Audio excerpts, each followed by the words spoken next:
Hello dear students, welcome to our YouTube channel medico nursing classes. जैसा कि आप सब देख रहे हैं, पिछले कुछ दिनों से medico nursing classes YouTube channel के ऊपर मेडिकल सर्जिकल नर्सिंग का जो क्रैश कोर्स है वो चालू किया हुआ है। उसी क्रैश कोर्स की आगे की हम क्लासें आज शुरू करते हैं। उसी क्रैश कोर्स को हम आगे बढ़ाते हुए चलते हैं। लास्ट क्लास में हमने देखा था कि मेनिंजाइटिस क्या होता है। मेनिंजाइटिस के बाद हमने देखे थे sign and symptoms of meningitis. Image based question आराम से उसके साथ आपके क्लियर करवा दिए हैं। ठीक है। उसके बाद हमने देखा था मल्टीपल स्क्लेरोसिस की। मल्टीपल स्क्लेरोसिस क्या होता है, उसके बाद causes of multiple sclerosis causes देख लिए थे।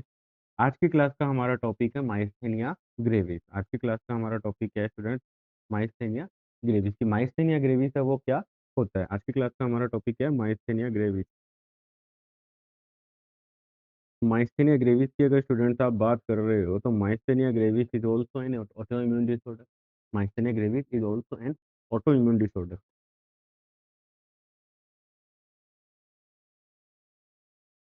Auto immune disorder. Auto immune disorder का मतलब मैं पहले पिछली क्लासों के अंदर आपको बता चुका हूँ कि हमारी बॉडी अपने ही किसी ऑर्गन की सेल्स में किसी ऑर्गन को एक एंटीजन के थ्रू, एंटीजन के जैसे उसको आइडेंटिफाई करती है और उसके खिलाफ क्या बना देती है? एंटीबॉडीज का प्रोडक्शन करती है और उसको डिस्ट्रॉय करने का काम करती है। तो वो हो जाता है हमारा ऑटो इम्यून डिसऑर्डर। तो ये क्या है? ये क्रोनिक ऑटो इम्यून डिसऑर्डर है। क्रोनिक का मतलब है काफी लंबे टाइम समय तक ये चलेगा। कोई एक मिनट में ये डिसऑर्डर ऐसा नहीं है कि भाई किसी एक मिनट के अंदर ये डिसऑर्डर हो गया और आपकी आपको जो भी प्रॉब्लम था वो हो गई। इसमें क्या होता है? एक ऑटो इम्यून डिसऑर्डर क्रोनिक, लंबे टाइम तक, लॉन्ग ड्यूरेशन,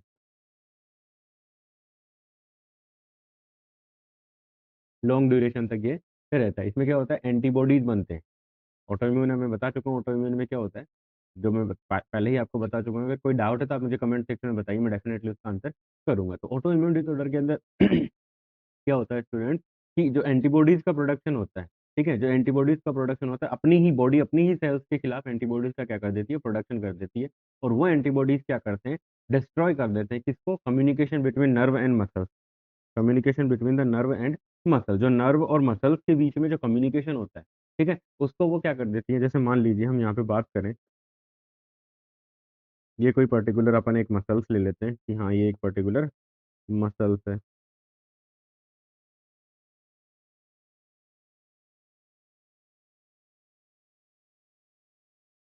ये मसल्स मान लेते हैं अपन। ये ग्रीन कलर का जो अपन ने रखा है वो है हमारा मसल्स का एरिया।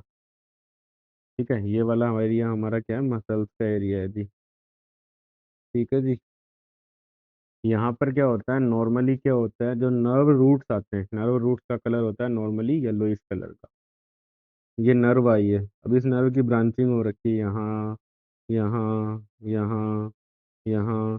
ये नर्व क्या कर रही है? ये तो हो गई आपकी नर्व, और ये हो गई हमारी muscle.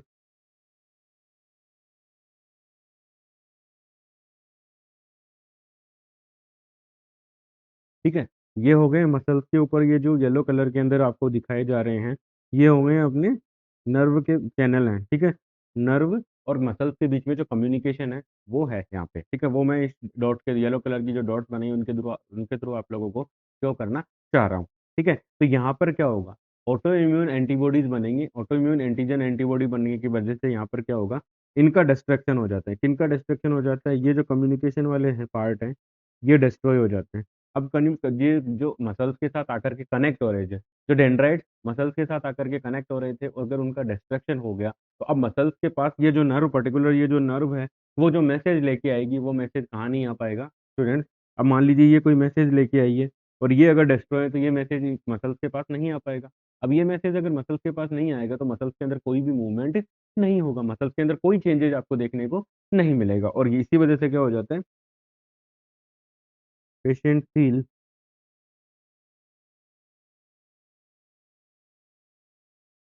Disability in movement. Patient movement में डिसेबिलिटी फील करना शुरू कर देता है, क्योंकि मसल्स के पास जो मैसेज आ रहे हैं वो मैसेज नहीं आ पा रहे, क्योंकि नर्व के अंदर ऑटो इम्यून डिसऑर्डर की वजह से वहाँ पे एंटीबॉडीज ने क्या किया? मसल्स और नर्व के बीच में जो कनेक्शन था, उस कनेक्शन को उन्होंने क्या कर दिया?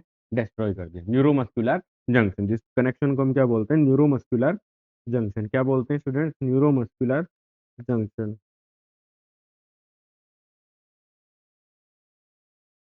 Neuromuscular junction. न्यूरोमस्कुलर जंक्शन को ये क्या कर देते हैं, डिस्ट्रॉय कर देते हैं। ऑटो इम्यून एंटीजन जो ऑटो इम्यून एंटीबॉडीज होते हैं,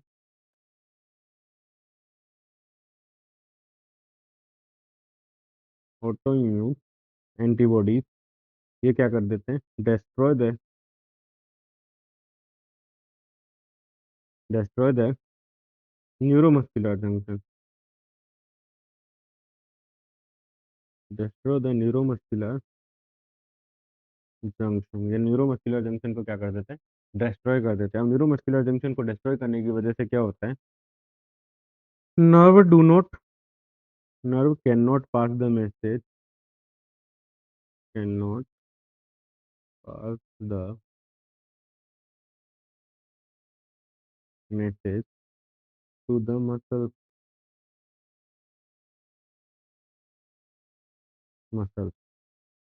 मसल्स के अंदर कोई मैसेज नहीं आता, मसल्स के अंदर अब कोई मैसेज नहीं आया, मसल्स को अगर कोई मैसेज नहीं मिला तो मसल्स क्या करेगी, कोई मूवमेंट नहीं करेगी भाई। अगर मैसेज ही नहीं मिला तो मसल्स क्यों मूवमेंट करेगी, मसल्स। अब ये क्या होगा, no movement shown, no movement present in, या no movement response, no movement response आएगा, no movement, no response from muscles. अब अगर मान लीजिए मैसेज ही नहीं आया, नर्व के द्वारा जो मैसेज था वो इम्पल्स हमारे पास आए ही नहीं, तो यहाँ पे क्या होगा, नो रेस्पॉन्स,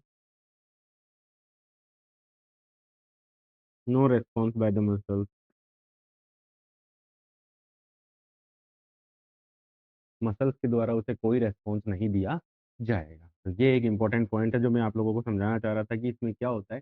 नॉर्मली इसमें जो माइस्थेनिया ग्रेविस एक ऐसा ऑटो इम्यून डिसऑर्डर है जिसके अंदर क्या होता है, न्यूरोमस्कुलर जंक्शन है वो डिस्ट्रॉय हो जाता है, नर्व और मसल्स के बीच में जो कनेक्शन बना हुआ था वो क्या हो जाता है, फिर डिस्ट्रॉय हो जाता है। यह एक डिसऑर्डर है। माइस्थेनिया ग्रेविस में क्या हो रहा है, न्यूरोमस्कुलर जंक्शन है वो डिस्ट्रॉय हो रहे हैं। अब न्यूरोमस्कुलर जंक्शन है वो डिस्ट्रॉय हो गए हैं तो उस कंडीशन के अंदर क्या होगा, weakness of skeletal muscle, weakness of skeletal muscle. तो जितने भी हमारी स्केलेटल मसल्स हैं उनके अंदर क्या आना शुरू हो जाती है, वीकनेस आना शुरू होता है। मतलब वीकनेस का मतलब है वो रेस्पॉन्ड करना कम कर देती है। रेस्पॉन्ड क्यों करेगी भाई, मैसेज ही नहीं आ रहा तो वो बेचारी कैसे रेस्पॉन्ड करेगी। अगर रेस्पॉन्ड करना ही है तो उसको क्या चाहिए, मैसेज चाहिए होगा। अब मैसेज नहीं मिलेगा तो वो रेस्पॉन्ड बिल्कुल भी नहीं करेगी जी। ठीक है, नेक्स्ट मैंने कि जो ये अब करते क्या है, ये जो आपके जो एंटीबॉडीज बने हैं, जो एंटीबॉडीज बने ये क्या कर देते हैं, न्यूरोमस्कुलर जंक्शन के जो न्यूरोमस्कुलर जंक्शन पे ये क्या करते हैं वो बताता हूँ देखो।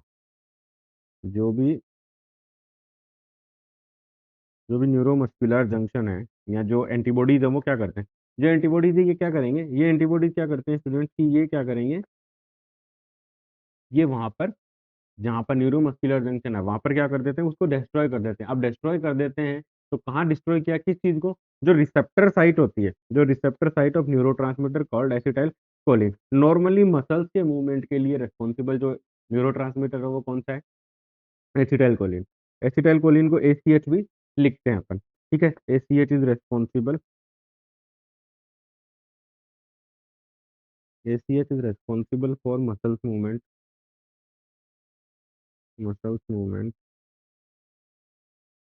ACH, ACH is responsible for muscles movement। अब मसल्स मूवमेंट के लिए ACH रेस्पॉन्सिबल है, बट क्या हुआ, बट प्रॉब्लम ये हो गई जी कि जो ACH के जो रिसेप्टर्स है कि जहां पर या जिस रिसेप्टर पे आकर के एसिटाइल कोलिन है वो बाइंड होना था। ठीक है, नॉर्मली क्या होता है, नॉर्मली मैं आप लोगों को एक प्रोसेस बताता हूँ। मान लीजिए अपन इसको एक, सॉरी,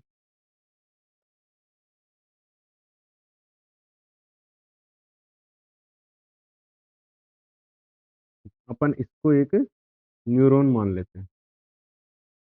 ठीक है, इसको अपन एक न्यूरॉन मान लेते हैं।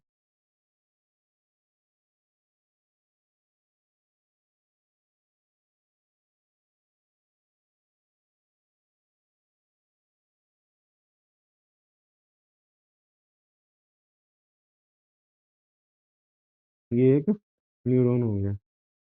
ठीक है, अब ये न्यूरॉन के अंदर क्या होता है, नॉर्मली जो एसिटाइल कोलिन है, जैसे कि नॉर्मली क्या होता है, ये हो गया आपका बॉडी एक्सॉन और डेंड्राइट। अब डेंड्राइट से क्या होते हैं, वेसिकल्स के रूप में, डेंड्राइट से क्या होते हैं, वेसिकल्स के रूप में जो नर्व इंपल्स हैं उनके अंदर जो पर्टिकुलर न्यूरो जो रेस्पॉन्सिबल है, जो neuro transmitter particular nerve impulse को ट्रांसमिट कर रहा है one neuron to another neuron, या न्यूरॉन टू मसल, वो क्या करता है, वेसिकल्स के रूप में, मतलब एक पाउच के रूप में रिलीज होता है। ठीक है, अब यहाँ पर जैसे ही कोई इम्पल्स आएगी, मान लीजिए ये मैसेज वो ग्रीन कलर का, सॉरी ब्लू कलर का जो मैसेज आ रहा है, ये मैसेज आएगा, यहाँ आया, यहाँ था, यहाँ से इन्होंने कैचअप किया, इन्होंने कैचअप करके क्या किया, इन्होंने कैचअप करके इसको यहाँ लेकर के आ गए, यहाँ से ये इधर आ गया, ये मैसेज है। ठीक है, ये कोई पर्टिकुलर मैसेज है, तो यहाँ पे क्या हुआ, यहाँ पर ये वेसिकल्स के रूप में ये निकल गए।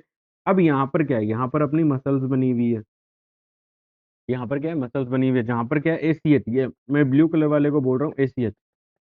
एसीएच के ये जो वेसिकल्स थे, यहाँ पर क्या था, इन वेसिकल्स के अंदर एसीएच है, और एसीएच क्या लेके जा रहा है, मैसेज लेके जा रहा है मसल्स के ऊपर, मसल्स के पास क्या लेके जा रहा है, मैसेज लेके जाता है। लेकिन अब यहाँ पे प्रॉब्लम क्या हुई, प्रॉब्लम ये हुई कि जहां पर जाकर के जो रिसेप्टार था इसका, जो इसका रिसेप्टार था, ये जो रिसेप्टार्स मैं बना रहा हूँ अभी, जो ये रिसेप्टार्स है, वो रिसेप्टार्स क्या कर दिए गए हैं, डिस्ट्रॉय कर दिए गए हैं।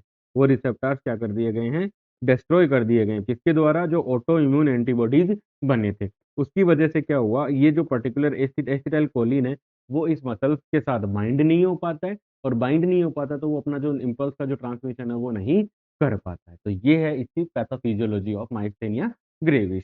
चलते हैं अपने नेक्स्ट पॉइंट पे।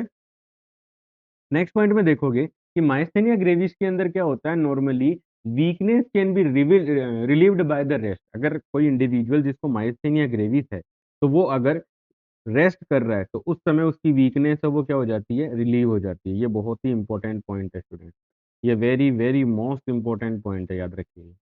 ठीक है, कि वीकनेस कैन बी रिलीव्ड, और weakness can be relieved by the rest in case of myasthenia gravis.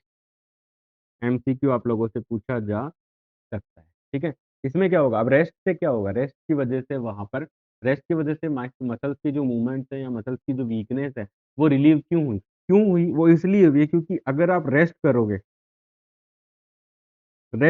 अगर आप रेस्ट करोगे तो क्या होगा, जो एसीएच है उसका लेवल है वो क्या हो जाएगा, इंक्रीज हो जाता है। रेस्ट की वजह से एसीएच का लेवल है वो इंक्रीज हो जाता है। क्यों, क्योंकि अगर आप पर्टिकुलर कंटिन्यूअसली काम करोगे स्टूडेंट, अगर आप कोई भी इंडिविजुअल है जिसको ये माइस्थेनिया ग्रेविस है, वो अगर कंटिन्यूअसली काम करेगा तो उसकी जो एसीएच है वो डिस्ट्रॉय होता रहता है। लेकिन अगर आप रेस्ट कर रहे हो, रेस्ट करोगे तो क्या होगा, एसीएच है वो स्टोर होने लग जाएगा, और एसीएच स्टोर होगा तो आपकी मसल से वो रेस्पॉन्ड करेंगे।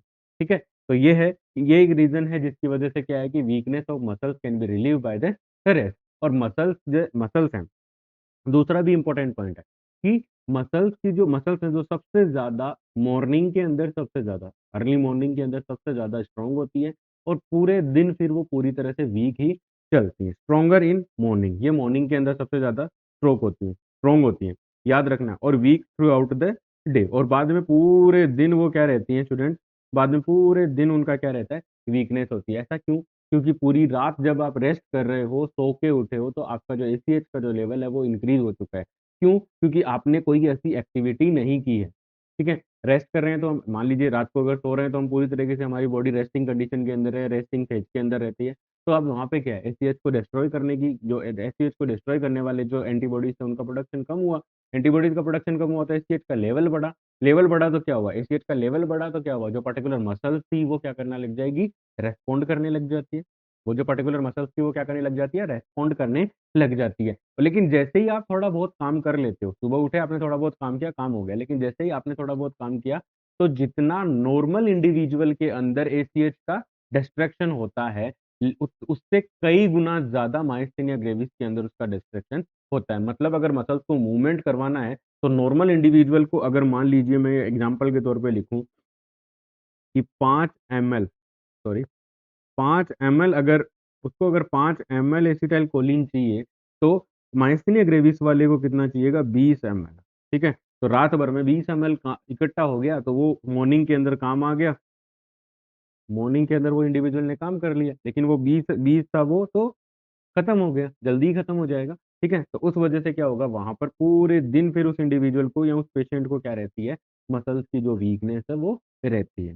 ठीक है, उसके बाद इंपॉर्टेंट साइंस की अगर मैं बात करूं स्टूडेंट्स, तो weak eye closure important sign है, माइस्थेनिया ग्रेविस के बहुत ही क्लासिकल सिम्टम्स है, क्लासिकल साइन है, जिनको हमें याद रखना है। और इन जो ये मैं बता रहा हूँ, ऐसी जो साइन एंड सिम्टम्स है, जो क्लिनिकल मैनिफेस्टेशन में आप लोगों को यहाँ पे बता रहा हूँ, उनसे आपको डायरेक्ट एमसीक्यू देखने को मिल सकता है। तो पहला है वीक वीक आई क्लोजर, जब आप पेशेंट को बोलोगे कि अपनी आंखें बंद करके दिखाओ तो पूरी तरह से अच्छी तरीके से वो उसको क्लोज नहीं कर पाता है। तो पहला ये है, ठीक है। दूसरा है डिप्लोपिया, उसको डबल विजन हो जाता है, ठीक है। उसके बाद है पटोसिस, ये बहुत ही इंपॉर्टेंट टर्मिनोलॉजी है, याद करके रखिएगा और नोट्स के अंदर इसको थोड़ा सा हाईलाइट कर लीजिएगा या अपने नोटबुक के ऊपर की तरफ इसको रख लीजिएगा। पटोसिस का मतलब होता है ड्रॉपिंग ऑफ आईलिड। पटोसिस का मतलब होता है ड्रॉपिंग ऑफ आईलिड।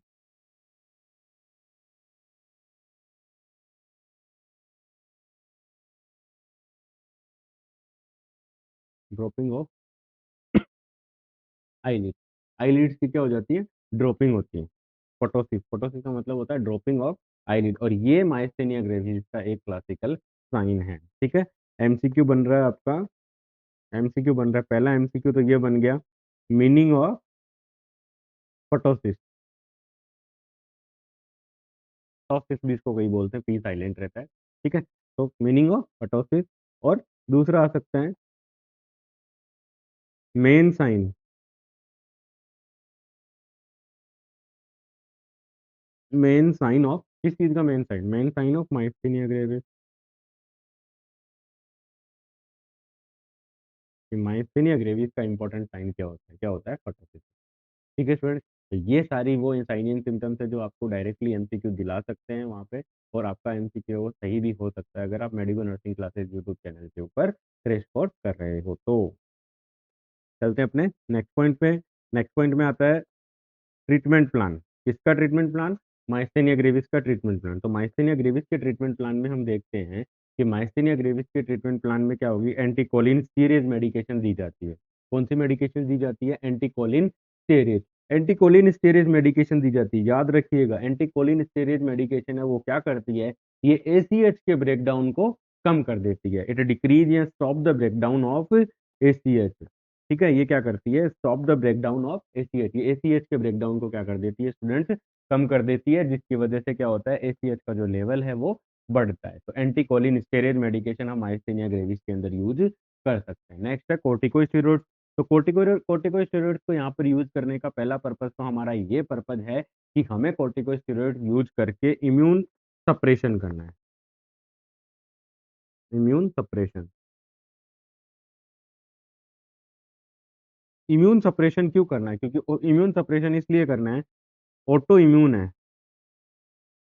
मैंने पहले स्टार्टिंग के अंदर आप लोगों को ये बताया था कि माइस्थेनिया ग्रेविस एक ऑटो इम्यून डिजीज है। तो हम अगर बॉडी की इम्यूनिटी को ही कम कर देंगे, भाई ऑटो इम्यून डिसऑर्डर के अंदर हो क्या रहा है, हमारी बॉडी अपनी सेल के खिलाफ ही एंटीबॉडी बना देती है, अपनी सेल को ही वो एज ए एंटीजन रिकॉग्नाइज करती है और उसके खिलाफ क्या कर देती है, एंटीबॉडी बना देती है और उसको डिस्ट्रॉय कर रही है। तो अब हम क्या करेंगे, हमारी बॉडी की इम्यूनिटी को कम कर देंगे, ठीक है। ऑटो इम्यून के अंदर क्या हो रहा है, इम्यूनिटी बढ़ गई है, ऐसे मान लो आप इम्यूनिटी बढ़ गई। अब उस इम्यूनिटी को अगर हम कम कर देते हैं, अगर हम किसी भी मेडिकेशन के थ्रू इम्यूनिटी को कम कर देते हैं स्टूडेंट, तो वहां पर आपको देखने को मिलेगा जो एंटीबॉडीज का प्रोडक्शन हो रहा था ऑटो इम्यून डिसऑर्डर के अंदर, जो एंटीबॉडीज का जो प्रोडक्शन हो रहा था वो डिक्रीज हो जाता है, और वो डिक्रीज होने की वजह से क्या होता है, वहां पे पेशेंट को सिम्टम्स में रिलीव होना शुरू हो जाता है, ठीक है। नेक्स्ट वन है इम्यूनोसप्रेसिव ड्रग्स। तो हम मैं पहले ही बता चुका हूँ कि इम्यूनोसप्रेसिव ड्रग्स है वो भी यूज करते हैं। ध्यान रखना, इम्यूनोसप्रेसिव ड्रग ऑर्गन ट्रांसप्लांट में भी काम में ली जाती है, ऑर्गन ट्रांसप्लांट के अंदर भी इम्यूनोसप्रेसिव मेडिकेशन से वो काम में ली जाती है। सबसे इंपॉर्टेंट लास्ट पॉइंट इस माइस्थेनिया ग्रेविस के पॉइंट का, ठीक है, कि thymectomy is the removal of thymus gland to decrease the production of auto antibodies, to decrease the production of auto antibodies, इसको याद रख लीजिएगा। माइस्थेनिया ग्रेविस के केस में हम क्या करते हैं, थाइमेक्टोमी कर देते हैं।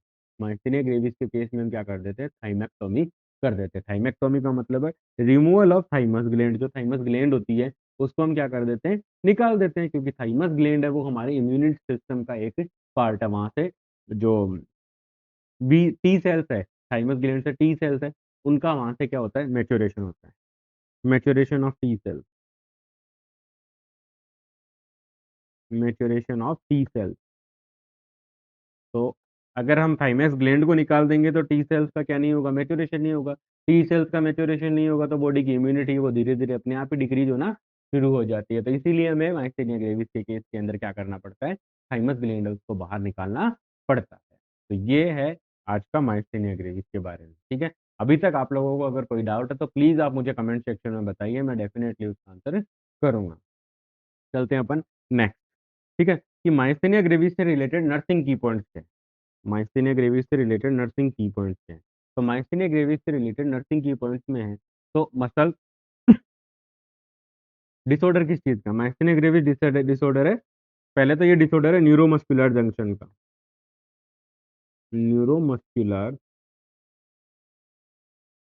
न्यूरोमस्कुलर जंक्शन का, ये डिसऑर्डर किसका है, न्यूरोमस्कुलर जंक्शन का। अब न्यूरोमस्कुलर जंक्शन का ये डिसऑर्डर होने की वजह से, न्यूरोमस्कुलर जंक्शन का ये डिसऑर्डर है, तो उस कंडीशन के अंदर क्या होता है स्टूडेंट्स की वहां पर मसल्स की वीकनेस हो जाती है, मसल्स की क्या हो जाती है, वीकनेस। क्या आ गई, मसल्स की वीकनेस। अब ये मसल्स की जो वीकनेस आई है स्टूडेंट, अब क्या है, ये मसल्स की जो वीकनेस आई है और इस मसल्स की वीकनेस की वजह से पेशेंट के अंदर क्या होता है, रेस्पिरेटरी प्रॉब्लम्स आना शुरू हो जाती है, रेस्पिरेटरी प्रॉब्लम, रेस्पिरेटरी प्रॉब्लम्स आ जाती हैं, लाइक ब्रीथिंग, वो ढंग से सांस नहीं ले पा रहा है, कफिंग, वो ढंग से खांस नहीं पा रहा है, कफिंग नहीं करेगा तो वो अपने जो स्पुटम वगैरह है, जो कफ वगैरह है, उसको बाहर नहीं निकाल पाएगा। तो वहां पर क्या होता है, एयरवे वो ऑब्स्ट्रक्ट होगा, पेशेंट की जान जाने का रिस्क हो सकता है। तो हमें क्या करना है, माइस्थेनिया ग्रेविस के पेशेंट के अंदर हमें ध्यान में रखना है कि पेटेंट एयरवे बना रहे। पेटेंट एयरवे का मतलब है क्लियर एयरवे, क्लियर एयरवे, उसका जो एयरवे है वो बिल्कुल ही क्लियर क्लियर क्लियर बना रहे, ठीक है। साथ ही साथ अगर हमें ज़रूरत है, मान लीजिए पेशेंट हमारा सांस नहीं ले पा रहा है, पेशेंट हमारा सांस नहीं ले पा रहा है, तो उस कंडीशन के अंदर हमें क्या करना है, हमें यूज द ओरल और endotracheal suctioning, use the oral और एंडोट्रेकियल सक्शनिंग। अब यहाँ पे आप बताओ कि सक्शनिंग करना जरूरी क्यों है। सक्शनिंग करना जरूरी इसलिए है क्योंकि हमारा पेशेंट है, उसके अंदर क्या है, मसल्स वीकनेस है, मसल्स वीकनेस की वजह से वहां पर क्या हुई है, weak respiratory muscles, weak respiratory muscles. अब जो रेस्पिरेटरी मसल्स अगर वीक हो गई हैं तो हमारा इंडिविजुअल क्लाइंट ना तो ढंग से सांस ले पाएगा, ना वो ढंग से कफिंग कर पाता है। तो उस कंडीशन के अंदर क्या होता है, उसके जो सिक्रेशंस होते हैं, एयरवे के जो सिक्रेशंस होते हैं वो क्या हो जाते हैं, अक्यूमुलेट हो जाते हैं और एयरवे को ऑब्स्ट्रक्ट करते हैं, सांस ढंग से नहीं आती है।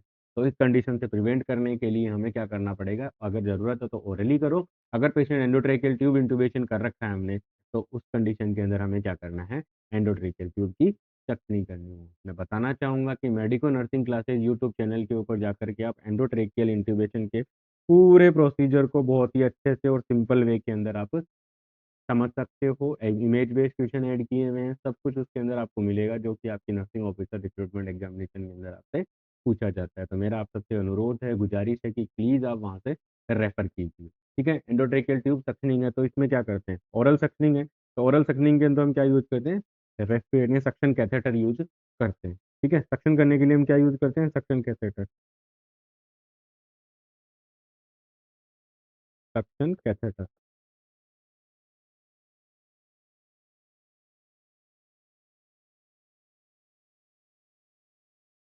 सक्शन कैथेटर काम में लेते हैं। और सक्शन कैथेटर का जो इमेज है वो आपको medico nursing classes YouTube channel के ऊपर शॉर्ट्स सेक्शन के अंदर, medico nursing classes YouTube channel के शॉर्ट्स जो सेक्शन है, उस सेक्शन के अंदर आपको जरूर देखने को मिल सकता है। तो वहाँ जाकर के आप जो आपके सक्शन कैथेटर हैं उसको आप देख सकते हो, डिफरेंट टाइप के या डिफरेंट साइज के जो सक्शन कैथेटर है वो वहाँ पे आपको मिल जाएंगे। एंडोट्रेकियल सक्शनिंग के दौरान सबसे इंपॉर्टेंट जो बात ध्यान रखने की होती है कि do not suction, do not suction more than 10 second, more than 10 second, 10 second से ज़्यादा सक्शनिंग नहीं करनी है। अगर 10 सेकेंड से ज़्यादा सक्शनिंग करोगे तो पेशेंट की डेथ होने के चांसेस है। और जब भी आप एंडोट्रेकियल ट्यूब सक्शनिंग करने जा रहे हो उससे पहले हमें क्या करना है, पेशेंट को हमेशा हाइपर ऑक्सीजनेट करना है, हाइपर, पेशेंट को हमें क्या करना है, हाइपर ऑक्सीजनेट करना है। हाइपर ऑक्सीजनेट का मतलब है 100% ऑक्सीजन उसको देनी है, 100% क्या देना है उसको, ऑक्सीजन हमें देनी है। ठीक है स्टूडेंट, और 100% ऑक्सीजन देंगे तब जा करके ही वो पेशेंट है वो हाइपर ऑक्सीनेटेड होगा, और उसके बाद हम सक्शनिंग करेंगे, तो उस सक्शनिंग के दौरान क्या होता है, उस इंडिविजुअल के जो लंग्स है वहां से ऑक्सीजन है वो निकल जाती है। ठीक है जी, तो ये है हमारा इंपॉर्टेंट पॉइंट आज का। ठीक है जी। तो स्टूडेंट, जब भी हम एंडोट्रेकियल ट्यूब की सक्शनिंग कर रहे हैं तो इन सारी बातों का हमें ध्यान रखना है। बाकी अगर आप ज़्यादा एंडोट्रेकियल ट्यूब सक्शनिंग के बारे में पढ़ना चाहते हैं तो एंडोट्रेकियल इंट्यूबेशन है, और उसी सेक्शन के अंदर मैंने एंडोट्रेकियल इंट्यूबेशन के साथ साथ एंडोट्रेकियल सक्शनिंग के अंदर कि किस प्रकार से करनी है, क्या पूरा प्रोसीजर अच्छे से एक्सप्लेन किया हुआ है, वहां से जा करके आप देख सकते हो। स्टूडेंट, आप लोगों को बताना चाहूंगा कि माइस्थेनिया ग्रेविस के अंदर एक टेस्ट किया जाता है। माइस्थेनिया ग्रेविस के अंदर एक टेस्ट किया जाता है कि माइस्थेनिया ग्रेविस है वो कंफर्म करने के लिए, उसके डायग्नोसिस को कंफर्म करने के लिए वो टेस्ट होता है टेंसिलोन टेस्ट। कौन सा टेस्ट होता है? Tensilon test. Tensilon test. ठीक है, टेंसिलोन टेस्ट है, कहाँ कब किया जाता है? माइस्थेनिया ग्रेविस के अंदर किया जाता है। माइस्थेनिया ग्रेविस की कंडीशन के अंदर ये टेस्ट किया जाता है। अब इस माइस्थेनिया ग्रेविस या टेंसिलोन टेस्ट के अंदर क्या हो जाता है, क्या किया जाता है?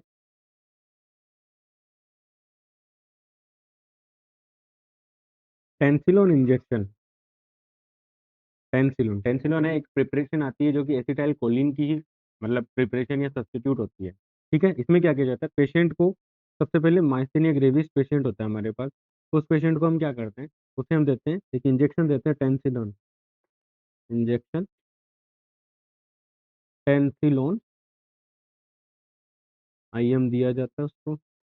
टेंसिलोन का जो इंजेक्शन है वो दिया जाता है। ठीक है, टेंसिलोन का इंजेक्शन दिया जाता है, टेंसिलोन का इंजेक्शन देने के बाद क्या करते हैं, wait for some time,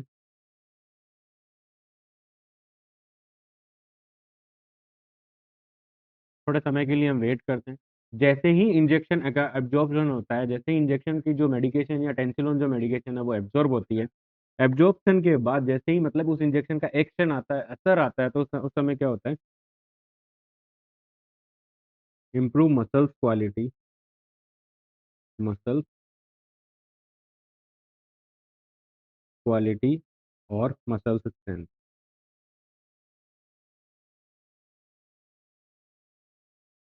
muscles की जो स्ट्रेंथ है वो क्या हो जाती है स्टूडेंट्स, इंक्रीज हो जाती है, और पेशेंट फील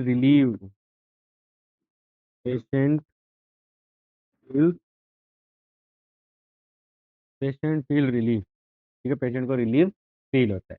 तो ये एक टेंसिलोन टेस्ट है। याद रखना कि कोई बोले आपसे या कोई पूछे, एग्जामिनर आपसे पूछ ले कि टेंसिलोन टेस्ट है वो किस कंडीशन के अंदर किया जाता है, तो टेंसिलोन टेस्ट माइस्थेनिया ग्रेविस के अंदर किया जाता है।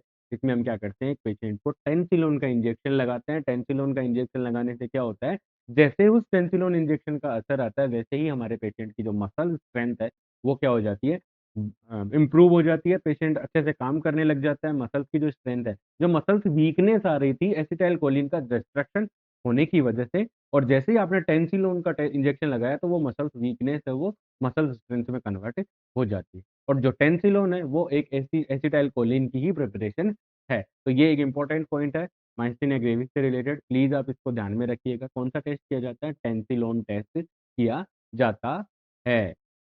ठीक है, आज की क्लास में इतना ही। आई होप मेरे द्वारा प्रोवाइड की जा रही क्रैश कोर्स की क्लासें आपकी नर्सिंग ऑफिसर रिक्रूटमेंट एग्जामिनेशन की प्रिपरेशन में आपकी हेल्प कर रही होंगी। Please like share and subscribe. Thank you so much.